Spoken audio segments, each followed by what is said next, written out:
Hi everyone, কেমন আছো? আজকে আমার মা বাপি আসছে, আমার শ্বশুরমশাই শাশুড়ি মা ওনারা আসছেন। তো ওনাদেরকে আমি নিচে এখন আনতে যাচ্ছি। ডাক্তার দেখাতে আসছি মেনলি আমার শাশুড়ি মা।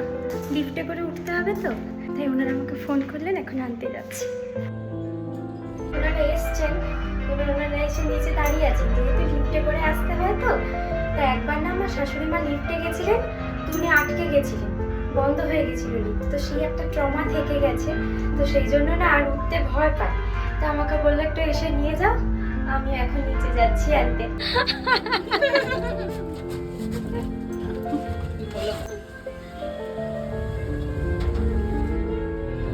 ও বাপি, সাবধানে এসছো তো? কতদিন পর লামা আর আসোনি। হ্যাঁ, সেই যে দেখাতে এসছি। 3 মাস পরে বলছিল আর তো আসা হয়নি। এই যে ঘরের গাছের আম, ঘরের গাছের পেছন। ও বাপি, এগুলো টক লেবু না? ও, আমি প্রথমটা হাতেই তুলে, এই যে এই দুটো। এখন যে সবজিগুলো দেখছো, এগুলো সব আমাদের গাছের সবজি। বাপি খুব সবজি গাছ লাগাতে ভালোবাসে, তাই এখানে আসার আগে গাছে যে সবজিগুলো মোটামুটি তোলা যাবে সেই সব সবজিগুলো গাছ থেকে তুলে নিয়ে চলে এসছে। এনেছে পটল, বেগুন, কুঁদরি, কাঁকরোল, মূলো, গাজর, গাছের আম, আর এনেছে বেশ অনেকগুলো লেবু। আর আমগুলো দেখছি সবকটাই এখনো বেশ কাঁচা আছে, তাই ভেবেছি কাঁচা আম দিয়ে একটু চাটনি বানাবো। আর কত পাতিলেবু তুলে এনেছে, তার সঙ্গে দুটো আবার টক লেবু এনেছে। ওই দুটোই গাছে হয়েছিল, তাই আসার সময় দুটোই নিয়ে চলে এসছে। এত সবজি এনেছিল বাপি, তাই আমি অর্ধেকটা করে রেখেছি আর অর্ধেকটা করে আলাদা প্যাকেট করে রেখেছি।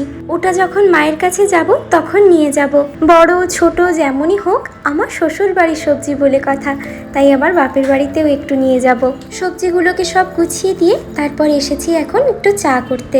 মা দুধ চা খায়, বাপি আবার লিকার চা খায়, আর আমিও লিকার চাটাই খাই, তাই মায়ের একার জন্যই দুধ চা বসিয়েছিলাম, আর আমার আর বাপির জন্য লিকার চা করেছি।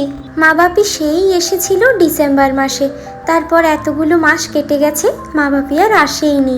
তবে আমরা তো মাঝে অনেকবারই গেছি। আমরা লাস্ট টাইম তো বোধহয় গিয়েছিলাম আমাদের নতুন খাটগুলো যখন কালার হয়, তখন তো আমরা ওখানে 2 দিন থেকে এসেছিলাম। আর মা বাপি সেই ডিসেম্বর মাসের পরে আবার এই এলো।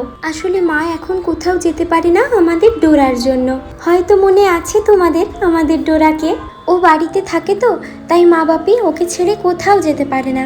মা যেদিনই কোথাও বেরোবে রেডি হয়, তখনই ডোরার মনটা খুব খারাপ হয়ে যায়। তাই মাও এখন আর খুব দরকার না হলে কোথাও যেতে চায় না। আর আমি চাটা করে নিয়ে, রাত্রিবেলায় চিকেন হবে, তাই চিকেনটাকে আগে ফ্রিজ থেকে বের করে রাখলাম। তারপরে আমি, মা আর বাপি সবাই একসঙ্গে মিলে চা, বিস্কিট আর ছোলা ভাজা খেতে খেতে অনেক গল্প করলাম। সব থেকে বেশি তো ডোরারই গল্প হলো। আর রাতে বেশি কিছু হবে না, শুধু ভাত আর চিকেনটাই হবে, তাই আমি চা খেয়ে উঠে সবার প্রথমে ভাতটা বসিয়ে দিয়েছি। আর চিকেনের জন্য আমি আলু, পেঁয়াজ, টমেটো, পেঁপে, গাজর, ধনেপাতা সব কেটে নিয়েছি। মোটামুটি চিকেনের জন্য যা যা লাগবে সবই কাটা হয়ে যেতে তারপর আমি মা বাপিকে একটু মশলা মুড়ি মাখিয়ে দিয়েছিলাম।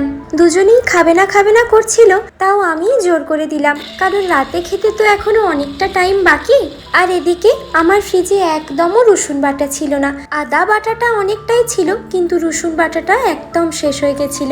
আমি ফ্রিজ থেকে রসুন বের করেছি দেখে মা আবার বললো, আমায় রসুনগুলো দাও, আমি ছাড়িয়ে দিচ্ছি। এই বলে মাই কালকে অনেকটা রসুন ছাড়িয়ে দিল, আর আমি সব রসুনগুলোকে আবার একসঙ্গে বেটে রেখে দিয়েছি।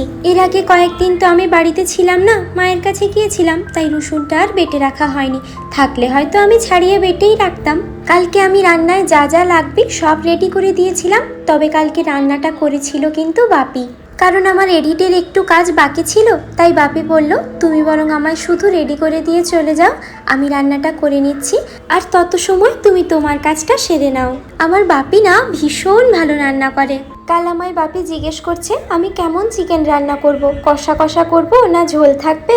তখন আমি বাপিকে বললাম, যেহেতু আর কিছু হয়নি তাই তুমি একটু ঝোল মতোই করো। আর আমাদের বাড়ির সবাই না এই পেঁপে গাজর দিয়ে চিকেনের পাতলা ঝোলটা খেতে খুব ভালোবাসে, আর সত্যি টেস্টটাও তো হয় দুর্দান্ত। বাপিরও প্রায় রান্না শেষ, এমন সময় আমার হাজবেন্ডও চলে এসেছিল। কালকে আমাদের এখানে তো আবার বাজার বার ছিল, তাই ও আবার আসার সময় একদম নরম নরম পালং শাক, টমেটো আর আদা এনেছিল। আর কালকে আমার হাজবেন্ড বাড়ি আসার পরে আমরা চারজনে মিলে আমাদের কত জমে থাকা গল্প করলাম। তারপর গল্প করে করে আমরা খেতে বসলাম ওই রাত 11:30টার দিকে। কালকে চিকেনটাও দারুণ রান্না করেছিল বাপি, আমাদের সবার খুব ভালো লেগেছিল। আর আজ এতটাই, তোমরা খুব ভালো থেকো, আমাদের এমন অনেক গল্প হবে আগে। টাটা।